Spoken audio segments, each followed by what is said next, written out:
नमस्कार, आप देख रहे हैं देवभूमि एक्सप्रेस में हूं आपके साथ बुशरा। और सबसे पहले खबर की बात करेंगे, जहां देहरादून में राज्यपाल लेफ्टिनेंट जनरल गुरमीत सिंह ने शुक्रवार को राज्य भवन में भारतीय तट रक्षक के पूर्व अतिरिक्त महानिदेशक डॉक्टर कृपा नौटियाल द्वारा लिखित पुस्तक beyond polyandry checking profile of an ethnic Himalayan tribe का विमोचन किया गया। इस पुस्तक में जौनसारी जनजाति समुदाय की संस्कृति और सभ्यता, रीति रिवाजों, जाति व्यवस्था, विवाह और त्योहारों की विशिष्टता सहित कई विषयों की जानकारी प्रदान की गई है। इस कार्यक्रम में देहरादून के नागरिकों के अलावा जौनसार बावर क्षेत्र से भी बड़ी संख्या में लोग शामिल हुए। पुस्तक के विमोचन के बाद एक पैनल चर्चा की गई, जिसमें विधायक मुन्ना सिंह चौहान, उत्तराखंड के पूर्व मुख्य सचिव नृप सिंह नपलचयाल, दून विश्वविद्यालय के अर्थशास्त्री विभाग के प्रमुख प्रोफेसर राजेंद्र प्रसाद ममगाई शामिल थे। और अपने संबोधन में राज्यपाल ने कहा कि जौनसारी समुदाय ने हमें सिखाया है कि किस प्रकार हमें अपनी संस्कृति और सभ्यता का संस्करण कर अपनी जड़ों से जुड़ा रहना चाहिए। प्रदेश के युवाओं को खेल विभाग जल्द ही खुशखबरी देने जा रहा है। खेल मंत्री रेखा आर्य ने युवाओं के लिए एक ओपन जिम खोलने की घोषणा की थी, जिसके क्रम में खेल मंत्री ने जानकारी देते हुए बताया कि ब्लॉक स्तर पर ओपन जिम को लेकर विभाग की तरफ से प्रस्ताव बना लिया गया है। जल्द ही ओपन जिम का निर्माण कार्य शुरू कर दिया जाएगा। उन्होंने कहा कि कई युवक और महिला मंगल दलों की ओर उन्हें ब्लॉकों में ओपन जिम खोलने के लिए कहा गया था। ऐसे में उनकी तरफ से इस तरफ का प्रयास किया गया कि जो जल्द ही धरातल पर उतरने जा रहा है। जिम को इस परिकल्पना के साथ भी बनाया जा रहा है कि 1 वर्ष का बच्चा से लेकर आपके अधिक से अधिक उम्र तक के यानी कि उम्रदराज लोग भी जो है उस जिम का उपयोग कर सके। तो हमारी कोशिश है कि हर वर्ग जो आज फिट इंडिया के तहत या फिट उत्तराखंड के तहत फिट रहने की ओर आगे बढ़ना चाहते हैं, वो उस जिम का उपयोग कर पाएंगे। तो पूरा दृष्टिकोण जो है 1 वर्ष से लेकर जितने वर्ष तक में व्यक्ति जीवित रहता है वो उसका उपयोग कर सकता है। इस दृष्टिकोण से भी ओपन जिम बहुत ही कारगर सिद्ध होगा। बढ़ती बिजली दरों, पानी और अन्य जन समस्याओं को लेकर जिला कांग्रेस ने नगर निगम हरिद्वार परिसर में धरना प्रदर्शन किया। इस मौके पर कांग्रेस नेताओं ने कहा कि बीजेपी शासन में प्रदेश की जनता त्रस्त है और ऊर्जा प्रदेश होने के बाद भी सरकार लगातार विद्युत दरों में बढ़ोतरी करती जा रही है। साथ ही शहर की जनता पानी की समस्या से भी परेशान है। जनता की परेशानियों को देखते हुए आज कांग्रेस को सड़क पर उतरकर प्रदर्शन करना पड़ा है।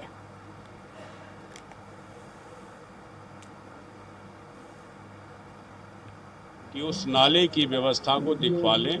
और आज काफ़ी महिलाएं और वहाँ के नागरिक इकट्ठे हुए थे, तो मैं भी गया था उसमें। तो हमने कोशिश की है कि एनएच के लोगों से बात हो जाए। सप्तऋषि क्षेत्र शांति कुंज जैसी संस्था और सप्तऋषि जैसी संस्था वहाँ पर है। लगभग पिछले 1 साल से पानी की लीकेज आज तक बंद नहीं हुई। उत्तराखंड सरकार महिलाओं के उत्थान के लिए लगातार कदम उठा रही है। प्रदेश की दूरस्थ क्षेत्र की महिलाओं को आत्मनिर्भर बनाने के लिए खुद मुख्यमंत्री पुष्कर सिंह धामी ग्राउंड जीरो से काम कर रहे हैं। बीजेपी प्रदेश महामंत्री आदित्य कोठारी ने बताया कि केंद्र और राज्य सरकार की चलाई जा रही योजनाओं के माध्यम से पहाड़ की महिलाएं आत्मनिर्भर और सशक्त बन रही हैं। उन्होंने कहा कि ये सरकार मातृशक्ति के उत्थान को समर्पित सरकार है और प्रधानमंत्री नरेंद्र मोदी के मार्गदर्शन में सरकार लगातार महिलाओं के कल्याण के लिए विभिन्न कार्यक्रम आयोजित कर रही है।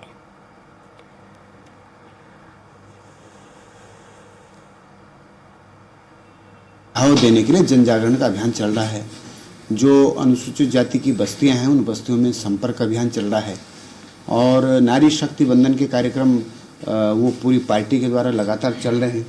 अभी हम उसको और नीचे का स्तर पर ले जाएंगे, मंडल स्तर पर ले जाएंगे। तो कार्यक्रम तो बहुत सारे चल रहे हैं। देहरादून में अपनी विभिन्न मांगों को लेकर सैकड़ों की संख्या में उपनल कर्मी परेड ग्राउंड मैदान के बाहर एकत्रित हुए, जहां से तमाम उपनल कर्मचारियों ने पैदल मार्च करते हुए सैनिक कल्याण मंत्री गणेश जोशी के आवास को घेरने का निर्णय लिया है। साथ ही पूर्व मुख्यमंत्री और वरिष्ठ कांग्रेस नेता हरीश रावत भी उपनल कर्मियों के समर्थन में खड़े दिखे, लेकिन पहले से ही मौजूद भारी संख्या में पुलिस बल ने प्रदर्शनकारियों को सुभाष रोड पर ही बैरिकेडिंग लगाकर रोक दिया, जिससे आक्रोशित उपनल कर्मचारियों और पुलिस बल के बीच तीखी नोक-झोंक देखने को मिले। वहीं इस दौरान उपनल कर्मचारियों ने हाथों में बैनर पोस्टर लेकर सरकार के खिलाफ जमकर नारेबाजी की। उपनल कर्मचारी संघ के अध्यक्ष विनोद गौदयाल ने कहा कि हमारी प्रमुख मांगे हैं कि हमारी एसएलपी वापस ली जाए और हम जिन पदों पर लगे हैं उन्हें अधिक संख्या घोषित किया जाए।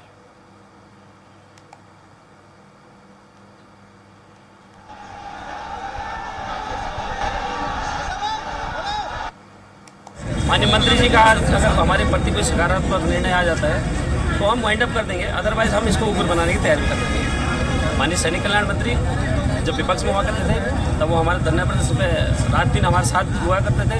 आज वो विभागीय मंत्री हैं, उनकी 12 तारीख से निरंतर हमारा धरना प्रदर्शन चल रहा है। एक उनकी कोई हमारे परिप्रेक्ष्य में कोई वार्ता नहीं है, कुछ नहीं, जिससे हमने ये निर्णय लिया कि हम आज सर पूछ करेंगे। शाम तक कोई डिसीजन नहीं होगा तो हम और पूरा आंदोलन करेंगे। उनकी सेवा सुरक्षा नहीं है, सेवा शर्तें नहीं है और नियमितीकरण जो हो जाना चाहिए था कब का हो जाना चाहिए था, वो नियमितीकरण का लाभ उनको नहीं मिल पा रहा। जो चाह रहा है जब चाह रहा है उठा करके बाहर कर दे रहा है और सारी राज्य की जो महत्वपूर्ण सेवाएं हैं वो इन उपनल कर्मियों को के सहारे चल रही।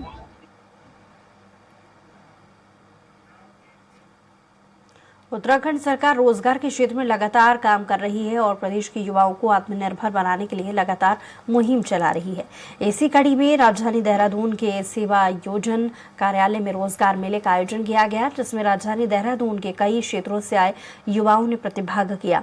इस दौरान सेवा योजन अधिकारी प्रवीण चंद्र गोस्वामी ने कहा कि रोजगार मेले में 32 कंपनियों ने प्रतिभाग किया है और हमारा लक्ष्य है कि सेवा योजन के माध्यम से अधिक संख्या में युवाओं को रोजगार के अवसर मिल सके।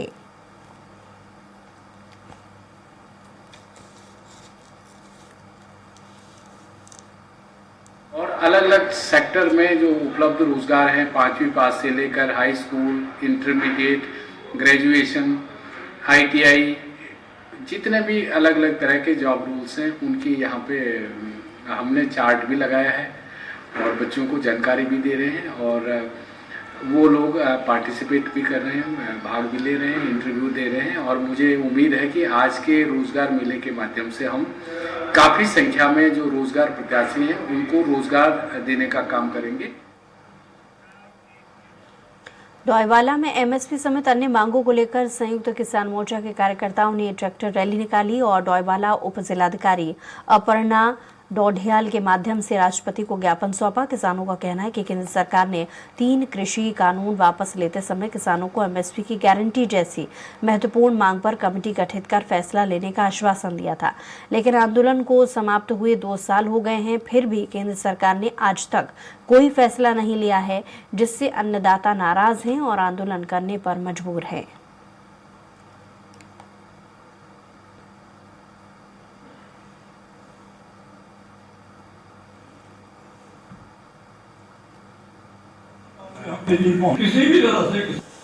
पूरी दुनिया ने देखा था जो 13 महीने का जो आंदोलन चला था। किसान सड़कों पर बैठे, धरना दिया उन्होंने दिल्ली में और उसके बाद उनको बोला गया कि MSP लागू की जाएगी। और भी कई मुद्दे थे मगर उस पर कोई काम नहीं हो पाया। आज किसान को मजबूरन फिर घर से बाहर निकलना पड़ रहा है। आज आप देख रहे हैं कि ये डोईवाला तहसील में किसान अपना ट्रैक्टर लेकर यहाँ पहुँचे हैं, सब अपना काम छोड़ के यहाँ पहुँचे हैं। देखिए, हमारा किसानों को पूरा समर्थन है। कांग्रेस पार्टी शुरू से ही किसानों के साथ खड़ी रही है और जहां बात करते हैं किसानों की मांग की, किसान मांग क्या कर रहा है? किसान MSP की मांग कर रहा है।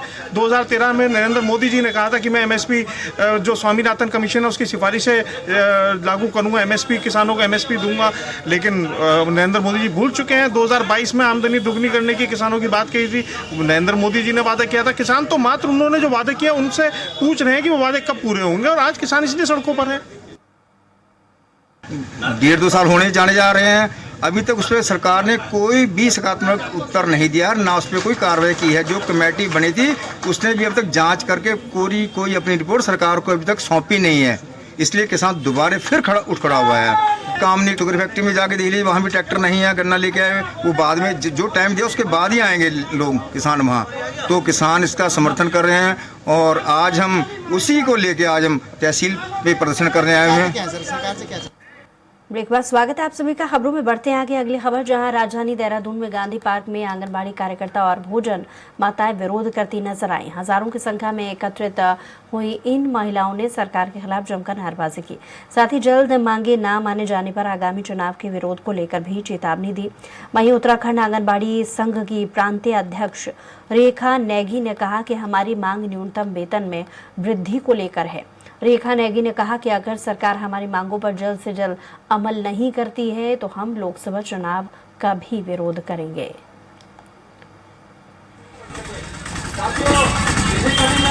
हमारी मांगों पे ध्यान ही नहीं दे रही है। हम लगातार संघर्ष करते आ रहे हैं, अपनी मांग पत्र देते आ रहे हैं। सरकार को बुलाना तो बहुत दूर, मांगों को मानना तो बहुत दूर, हमको देख तक नहीं रही है कि हम लोग आंगनबाड़ी बहनें हमारी कहाँ गई। मांगे क्या है? हम तो कई वर्षों से बोल रहे हैं कि हमारा 18,000 मानदेय कर दिया जाए, क्योंकि न्यूनतम जो मजदूरी है, जो मजदूर न्यूनतम जो तसला भी उठाता है वही आज की रेट पे 7,800 रुपये ले रहा है। तो कम से कम हमारी 600 रुपये झाड़ी करके 18,000 रुपये मानदेय कर दिया जाए।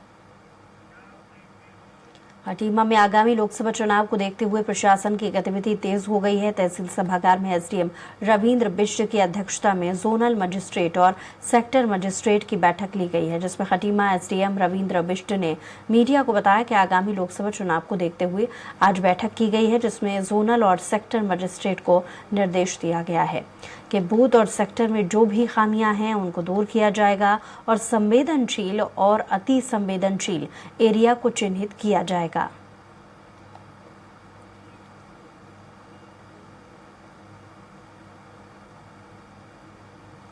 सीन तो नहीं है कि जिससे कि वोटिंग को प्रभावित किया जा सके, तो वो पूरी रिपोर्ट्स हमारे सबमिट करेंगे और इस रिपोर्ट हम डिस्ट्रिक्ट इलेक्शन ऑफिस को सबमिट कर देंगे। साथ ही साथ जो हमारे बूथ्स हैं, इसमें जो हमारे एश्योर्ड मिनिमम फैसिलिटीज़ होती है, एमएफ जिसे हम कहते हैं, वो हैं कि नहीं, इसकी भी रिपोर्ट हम दें और जहाँ पर ज़रूरत होगी कि बूथ को हमने सही बनाना है, उसमें एमएफ और बढ़ाना है, तो हम करेंगे। इसी सिलसिले में हमारी आखिर बैठक।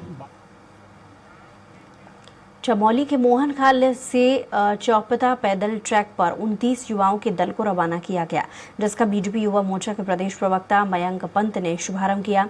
वहीं मुख्य परीक्षक जनार्दन थपलियाल ने कहा कि 16 फरवरी को मोहन खाल से चौपता पैदल ट्रैक के लिए 29 युवाओं को रवाना किया गया और ये ट्रैक 3 दिन का होगा, जिसमें सभी युवाओं की सुनिश्चित व्यवस्था की गई है। ट्रैक का शुभारंभ करते हुए बीजेपी युवा मोर्चा प्रदेश प्रवक्ता मयंक पंत ने कहा कि मोहन खाल चौपता पैदल ट्रैक शुरू करने के लिए विगत 7 माह से वन विभाग और शासन स्तर पर कार्य किया जा रहा है। आने वाले समय में ये ट्रैक पर्यटन के लिए मील का पत्थर साबित होगा।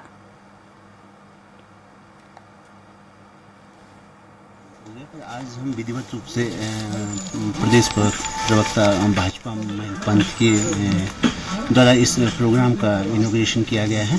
आज हम अपने ट्रैक का हमारा जो दूसरा दिन रहेगा, इसमें हम आगे कुछ बुग्याली क्षेत्र है, उसमें जंगल वाला जो एरिया होगा उस पर कैंपिंग करेंगे और नेक्स्ट डे हम चुपता तक करने की कोशिश करेंगे। आज मुझे खुशी है कि हमारे पर्यटन विभाग चमोली के माध्यम से हमारे जो फॉरेस्ट की जितनी भी हमारी तमाम फॉर्मेलिटीज थी उनको पूरा करके आज पर्यटन विभाग के माध्यम से ये ट्रैक यहाँ पर प्रारंभ किया जा रहा है। कल शाम को हमारे सभी भाई यहाँ पर आकर कैंपिंग कर चुके हैं। आज विधिवत रूप से अपना जो ट्रैक का प्रारंभ होना है वो यहाँ से प्रारंभ होगा। ट्रैक यहाँ से चुपता तक जाएगा। पिथौरागढ़ में जिलाधिकारी रीना जोशी की अध्यक्षता में जिला खनिज फाउंडेशन न्यास निधि से वर्ष 2021-22, वर्ष 2022-23 और वर्ष 23-24 में जनपद के अंतर्गत विभिन्न विकास कार्यों की समीक्षा की गई है, जिसमें इस दौरान जिलाधिकारी ने संबंधित अधिकारियों को आवश्यक दिशा निर्देश दिए हैं। उन्होंने टेंडर प्रक्रिया शीघ्र ही सुनिश्चित करने के भी निर्देश दिए हैं। उन्होंने कार्यों की वीडियोग्राफी, फोटोग्राफी समेत यूसी उपलब्ध कराने के निर्देश दिए हैं। वहीं जिलाधिकारी ने अपर जिलाधिकारी को अपर जिलाधिकारियों के नेतृत्व में की गई टीम गठित कर कार्यों की गुणवत्ता का स्थलीय निरीक्षण कर रिपोर्ट उपलब्ध कराने के निर्देश दिए।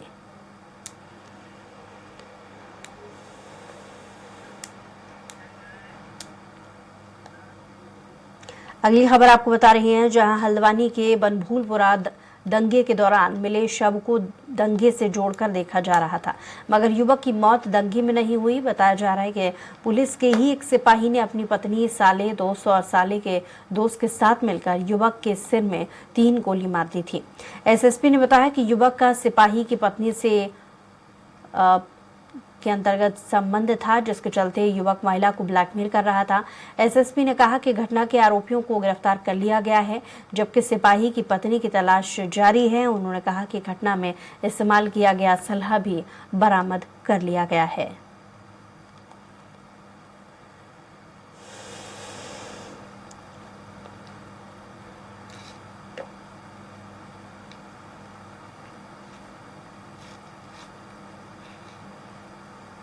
मामले में जो 3 एफआईआर हुई है, उनमें से 2 एफआईआर में एक एफआईआर जिसमें हमारी सरकारी गाड़ी जलाई गई थी और दूसरी एफआईआर जिसमें नगर निगम के द्वारा दी गई थी, जिसमें उनकी कर्मचारियों का हमला हुआ और उनकी कुछ सरकारी संपत्ति जलाई गई थी। इन दोनों मामलों में आज हमने 5 और अभियुक्तों की गिरफ्तारी की है और इस तरीके से अगर देखा जाए तो बनभूलपुरा प्रखंड में अब तक कुल मिला के 42 गिरफ्तारियाँ हो चुकी।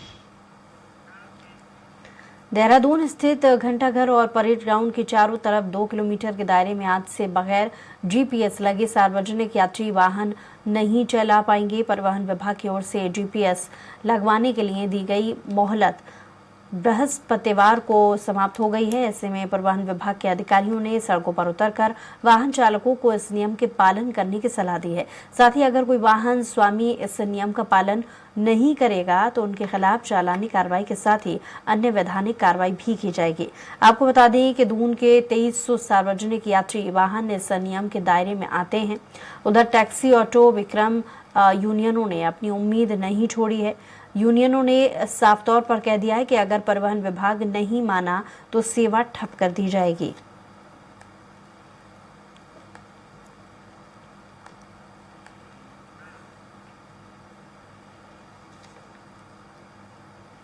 चालान से बड़ी कार्रवाई हमारी परमिट के खिलाफ कार्रवाई होती है, उसमें वो भी हम लोग करेंगे। एक चीज़ मैं बता दूं कि हमारा सभी लोगों के लिए जीपीएस लगाना जरूरी नहीं है। जो परेड ग्राउंड के आसपास और घंटाघर के आसपास संचालित होती है गाड़ी, उसी के लिए अगर कोई गाड़ी 20-50 ISBD चलती है हमें कोई दिक्कत नहीं। किस रूट पे कितनी गाड़ियाँ होनी चाहिए, परमिट के शर्त क्या होनी चाहिए, इसकी प्लानिंग में भी हमें सहयोग होगा। तो जीपीएस तो आरटीए का डिवीज़न है, जीपीएस लगाना ही पड़ेगा। मेरा आपके माध्यम से वाहन स्वामियों और चालकों से अनुरोध है कि जीपीएस जो लगाना आवश्यक है अपनी गाड़ी में लगा लें। और एक चीज़, हाँ, उसी कंपनी की जीपीएस लगाइए जिस कंपनी का मॉडल हमारे परिवहन आयुक्त कार्यालय से पास है।